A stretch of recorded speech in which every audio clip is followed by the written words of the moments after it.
sometimes you do get the feeling during the Trump administration or other administrations that the dumbest possible outcome is the most likely at times.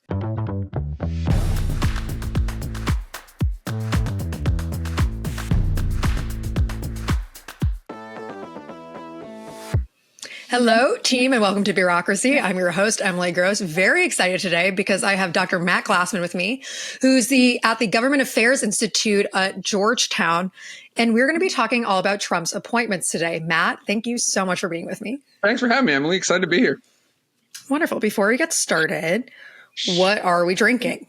I have so I'm from Northern New York, and so I love Canadian beer. And I have a Labatt Blue Light right now, which isn't the best Canadian beer, but certainly the best one to watch a hockey game with. So that's what I have. What do you have?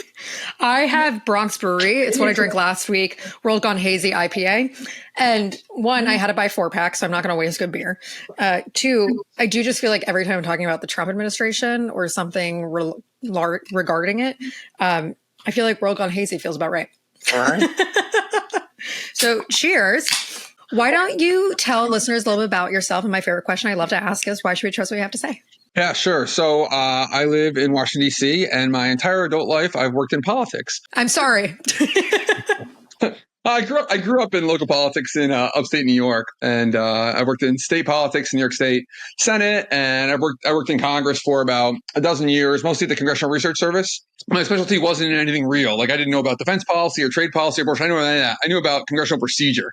My expertise is in congressional floor procedure and separation of powers, fights with the president. And so I spent a long time advising members and staff on how to fight with the president and, how to understand the House and Senate floor and strategic things like that. Since I moved over to Georgetown about 7 years ago, I just spend all day teaching, reading, writing, and talking about Congress. And, I'm still very involved on the Hill, consulting things. So I won't claim I know everything, but I know a lot about procedural stuff, certainly about things like nominations and sort of the Senate battling the president on them. We'd love to hear it. And it certainly seems like it might be a little bit of a battle coming up. So Trump has, I think, completed all of his appointments as of today. Or maybe there's like one or two, not saying that some are not important, but one or two ones that no one really cares about, right? Some of these appointments are shocking for the traditional order of American government, not necessarily shocking for what I think can be expected with the Trump presidency. How are you feeling? And what are some of the big names that have kind of like been like, what? How are you feeling about some of these names? Yeah. So, one thing about the Trump appointments is that they really reflect sort of a diversity of ideology and a diversity of experience. And they are not sort of normal sort of picks you might make and not sort of how most modern presidents have gone about filling out their cabinet. And so this is everything from sort of Marco Rubio, who's nominated for Secretary of State, who's probably the most traditional type of pick, but doesn't really sort of mesh with Trump's foreign policy ideology as much as people might have expected there, all the way down to RFK Jr. at Health and Human Services, who is sort of like a left-wing radical in many ways. And, it's interesting to think about Trump picking someone who's more like a neoconservative on foreign policy and someone who's pro-choice and more like sort of like what you might have thought of as like a crunchy lefty in the 90s at Health and Human Services. That's two sort of polls that sort of don't mesh with sort of his underlying bases in the Republican Party right now, which have grown more sort of isolationist and less interested in foreign involvement. But at the same time, obviously a strong social conservative base that, abortion is an issue that fires them up and sort of walked away from those things. And that's very Trump. And then there's other picks that look sort of very much like loyalty picks for Trump. There's the failed Gaetz nomination and then followed up by Pam Bondi at Justice. And Tulsi Gabbard for DNI, and a whole slew of other picks. I will say one thing that is true is we think about these as being Trump's picks to fill out the cabinet, but the president has about 4,000 appointments they can make over the course of their term. So this will be an ongoing process for years. Most presidents don't even fill, a half of the appointments that need Senate confirmation ultimately in their first year, and getting those people sort of with, the political motivations of the president down into the agencies in some ways maybe even more important than the top level cabinet picks. But of course, the top level secretaries do have the ear of the president and a lot of control over the departments and agencies. So they are sort of the prime, most important picks, particularly at defense and state and justice and treasury, those inner four picks that we think about. Yeah, no, I was reading a couple articles showing that there is diversity of thought, right? And there's like 3 former liberals, former Democrats, which is interesting. I don't necessarily think policy necessarily matters the most rather than power, but that's my personal opinion. Yeah, I mean, one thing that's true for Trump that really has never been true for any of the modern presidents is Trump is less beholden to the Republican Party and less interested in the Republican Party than most presidents. I don't think Trump much cares about the Republican Party's future or anything like that. And so his picks reflect a much more sort of personal ideology, if you want to call that, a personal brand. And obviously he's quite taken with the idea of getting people who are loyal to him. But yeah, this is not sort of how you would expect a typical nomination to go. And the other thing that is reflective of this is most presidents consult with senators of their party ahead of time on these nominations so that if things need to be vetoed or if senators are going to reject them, they do it in private before the nomination's ever made. The Gaetz nomination was obviously made without consulting any Republican senators. They were just, they gasped when they heard it from the reporters in the room. And then that's sort of a different, it's not necessarily better or worse, but it's very Trump. To be doing things on a whim, sort of unilaterally, in a game that is often a very collaborative game. Presidents are probably the most powerful people in Washington, but they're not that powerful. They can't just pick their cabinet, as we found out obviously with the Gaetz nomination. But this is true for most presidents. A lot of cabinet nominations fail. Either because of scandal or because the president decided not to consult ahead of time. And a lot more fail because they float them with the senators and the senators say, no, don't put that name on the list, right? Right. So that obviously has not happened with Trump. But you say, it's interesting because you say presidents don't have all that much power, especially in referring to Senate having to confirm all the appointees. However, what's being floated around is something called recess appointments. Yeah. Can you go into that a little bit and why it's being talked about? Sure. So recess appointments are in the Constitution. There's a clause of the Constitution that says the president can appoint members to the various positions in the government when the Senate's on recess. And this is very important in the 1700s and 1800s because Congress was often out of session for 7-8 months at a time. They typically meant from December until March or December until May. And then from May until the next December, the government was the president running the departments alone. And so obviously, if those slots came empty during those times, the president would need to put someone in to be Secretary of State or Secretary of War, as it was at the time. And of course, this has created a situation right from the beginning, even in the 1800s, of presidents using this recess appointment power to put people in the position who might not be able to be confirmed by the Senate. And that has become a trend. Even now, when Congress is now in session, almost year-round, presidents have done that and almost sort of making a mockery of the Constitution. Like the Senate would go on recess for 2 weeks for August break or something, and presidents would start filing these recess appointments, which is basically ridiculous because it would take more than 2 weeks to get a nominee confirmed if the Senate was in town. Right. And for people who don't know, it has to be a 10-day recess for Congress. So Congress cannot be in session for 10 days. And once it's past 10 days, then the president can try to get these appointments through. Yeah, and that was only because of the Supreme Court decision in 2014. Obama had tried to put a recess appointment in when the Senate was only going for 3 days. But the court said, no, that's not a real recess. And so right now, the court says more than 10 days, you can do a recess appointment. But 3 days, that's out. And since that court decision, Congress has never gone on recess. They've just set it up so that they're always there. Even when they go on their 6-week August break or something like that, they set it up so they have what's called a pro forma session every 3 days where they come in, hit the gavel, say we're here, and then say we're leaving. And so since 2014, we've never had a recess appointment. And these things were pretty common. During the Reagan administration, Clinton administration, Obama administration, you had hundreds of recess appointments during every president's tenure. Were they ever as high level as cabinet positions? They can be, typically not. But we've had in the past Supreme Court justices put in temporarily as recess appointments and cabinet secretaries. So it's totally possible to do that. Most of the ones that were done were lower level. Recess appointments have some disadvantages. One is that they do expire at the end of the next session. That made sense in the 1800s when Congress wasn't in session for these, so that when they came back by the end of that session, they had to pick someone to replace them. But now, if you do it in the middle of a session, it could actually last almost 2 years. Like if Trump did it now in the middle of the first session of the 119th, 2 months from now, it would last till the end of 2026. The other thing about recess appointments is Congress has set up laws to basically prevent them from getting paid as a sort of a disincentive for presidents to do this, to fill these slots. There's some technical details about that, whether they've been a nominee before, but Congress has tried to make it hard for presidents to do this. But the main way they made it hard is in the last 10 years, they just haven't gone on a recess as the Constitution understands it. So it's not been possible. We went from, I think Obama had like 35 recess appointments, and now we're at zero. Zero for Trump, zero for Biden. And that's sort of been the status quo until Trump brought up this idea in the last couple of weeks. So I've seen that Speaker of the House, Mike Johnson, has been open to this idea. What would need to happen in order for this to take place? Because I know you have to get 10 days, right? But yeah. So the House and Senate can't adjourn for more than 3 days without the consent of the other chamber. And so that means if either chamber wants to go home for an extended recess or just not be there, they need to do what's called get a concurrent resolution. That's a resolution adopted by both chambers agreeing to allow one or both of them to leave for more than 3 days. And so this was a technique the House could use to prevent the Senate from allowing a recess appointment.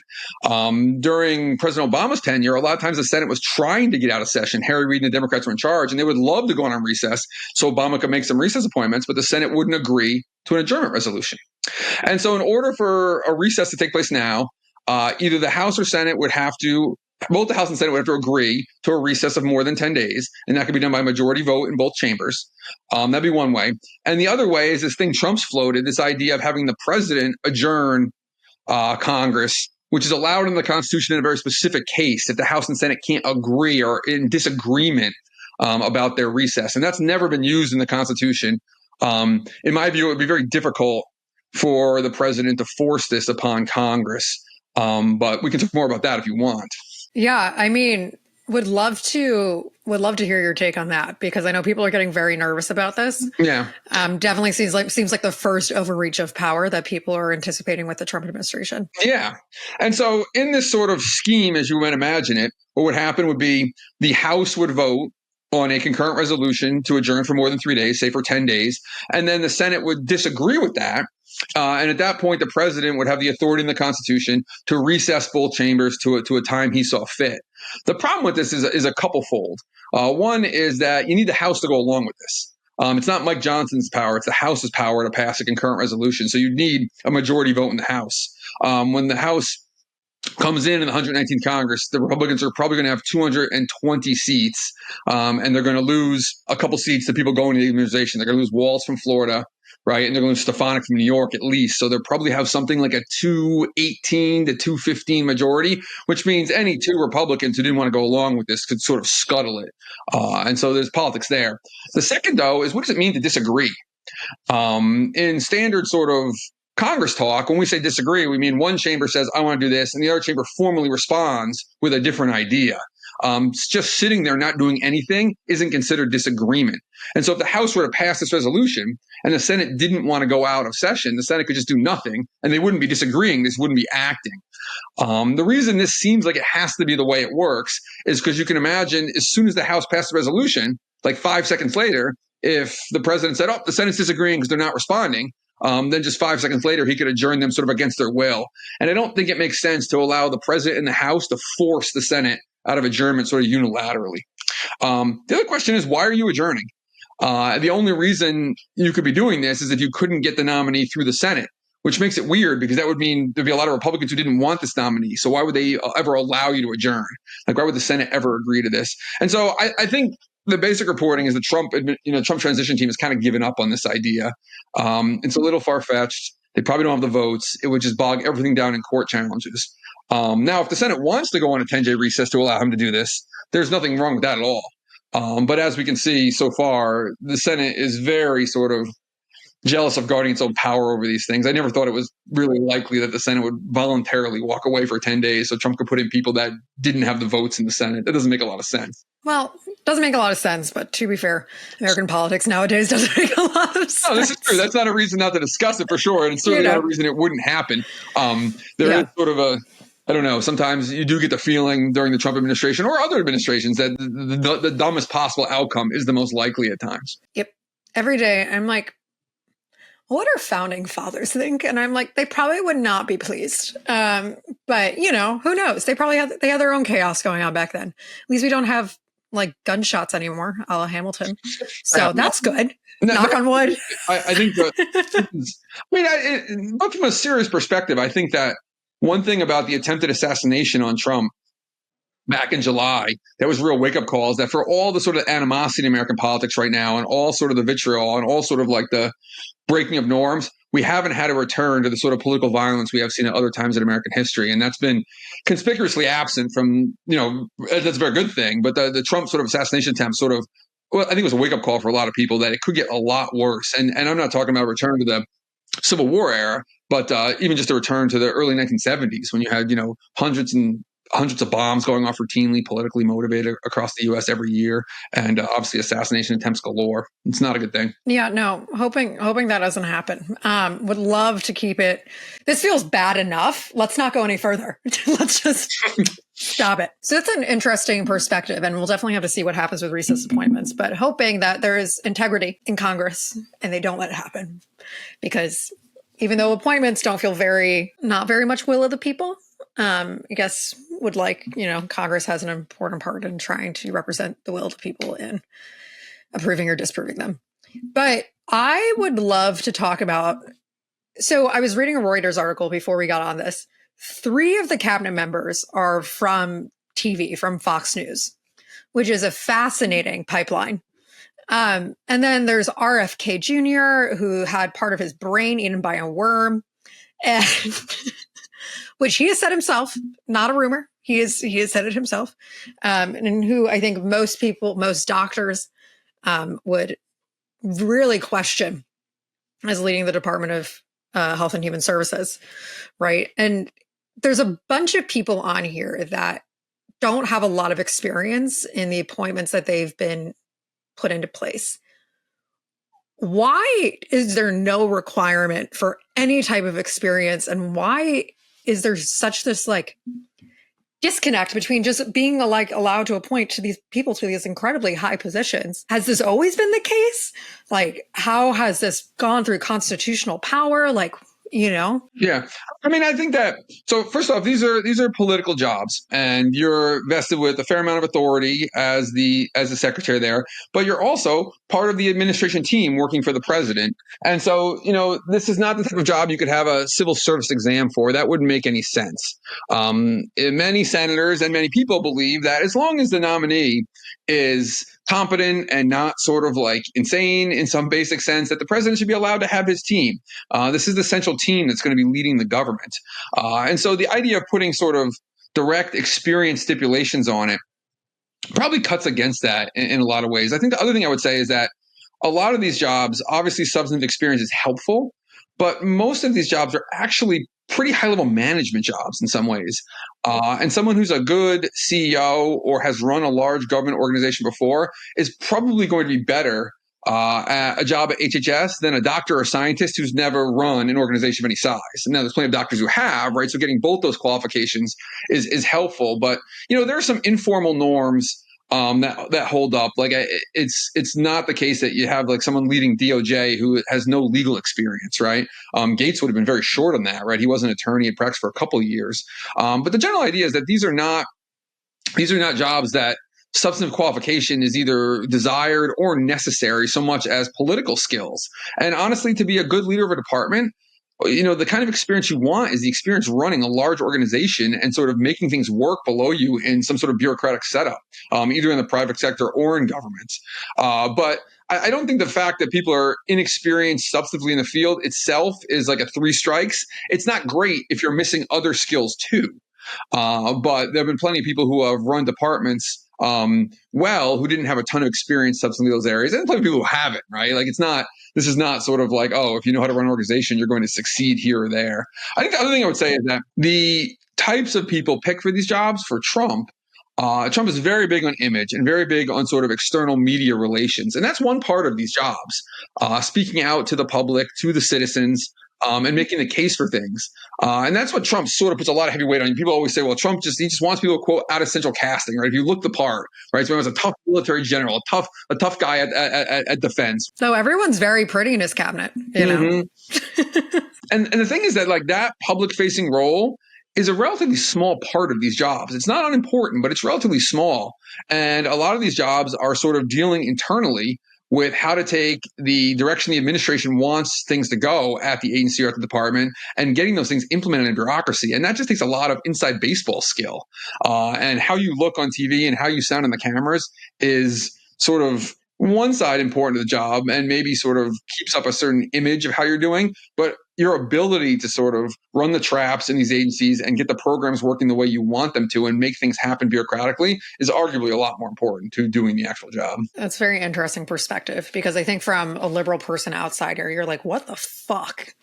But now looking at a lot of these names, a lot of them do come from very large organizations. And so I think the comparison of running even a private organization and then also coming in to run a public organization, I think it's very interesting. Yeah, I think this is true with the White House too, because the other thing people forget is that, the agencies and the departments, they're out in the executive branch. And one problem presidents have is these secretaries often end up getting captured by their departments.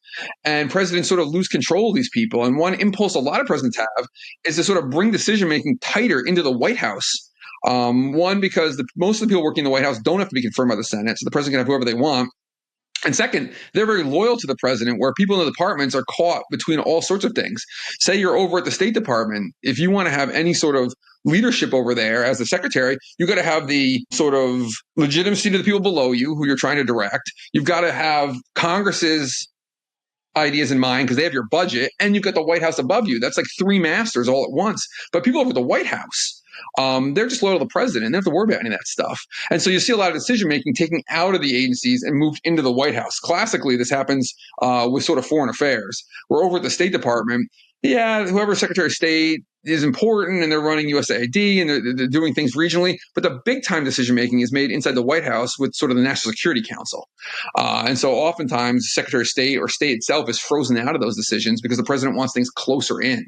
And that's sort of like a recurring problem in these things. How much do you actually work through these agency and department heads versus how much do you try to centralize decision-making at the White House? The problem at the White House is nobody knows anything, right? Like if you want to do Trump's border bill in 2017 is a classic example of this, right? He wants to close the borders to certain countries, right? The so-called Muslim ban. And they ended up writing that executive order at the White House, mostly, I think, because they didn't want to get consulting with the people at Homeland Security, at TSA, and other places who would actually know how to do this, because they didn't want them pushing back on the idea, and they didn't want them leaking it to the press. And so they write to the White House, and it's a complete shit show because they don't know what they're doing writing it. And that's sort of a tension all presidents have. Whereas if you try and get sort of your ideas produced down in the agencies, you've got to sort of collaborate with them and you have to compromise with them. Where if you centralize everything in the White House, you have total control, but you don't know anything, right? You don't know anything about but the it also makes sense why he's put complete loyalists into these positions. Yeah, I mean, and Trump is sort of taking this to 11, but this is something all presidents want to do ultimately. They want to centralize control in the White House, and they also want to push as many sort of partisans into these departments and agencies. Now, Trump is sort of off the scale on this, right? He has this idea that he's going to restructure enormous parts of the executive branch by firing a lot of civil servants and replacing them with partisan loyalists, his so-called Schedule F plan. I don't know if that's going to, I don't know if he tries to, I don't know if he's going to try and do that wholesale. And if he does, I don't know if he's going to succeed. But the idea there is sort of the basic impulse a lot of presidents have. If you want the agencies to do what you want, if you want the departments to be doing what you want, you got to get your people in there in more spots. And Trump particularly, has this hatred for the civil servants because he believes they're sort of fundamentally liberal and opposed to his ideas. And he calls them the deep state, right, over at Intel, in sort of Border Patrol and all these things. And if you want the government rounding up millions of people in the country illegally, one, you got to come up with a plan how you're going to do this. You got to figure out how to do it, and then you got to get people to actually execute it. And that's a lot easier if you have a bunch of loyalists there rather than a bunch of civil servants. Yeah. I understand this is part of presidencies and, nothing out of the ordinary. Still feels very bad this time.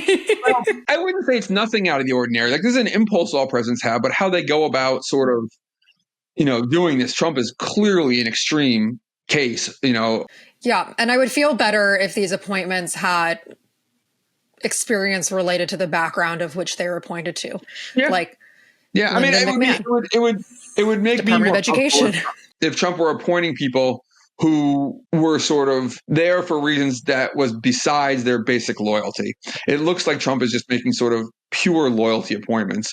And obviously, like, there's an equilibrium here because the Senate will just tell you to go pound sand if you try to appoint someone like Gaetz to Attorney General. The problem, I think, is that the Senate is not going to reject all of Trump's appointments. They're just not going to do that. Like, they're not going to. And so Trump can just put in lots and lots of appointments that individually might fail in other administrations, but his party is not going to reject his entire slate of appointments. And so I think Gaetz failing makes it easier for RFK Jr. and Gabbard and Hegseth to sort of get through the Senate. Like, I don't think the Senate is going to sink all three of those nominations after the Gaetz nomination, and maybe if Gaetz wasn't nominated, one of them would have been sunk. So whatever.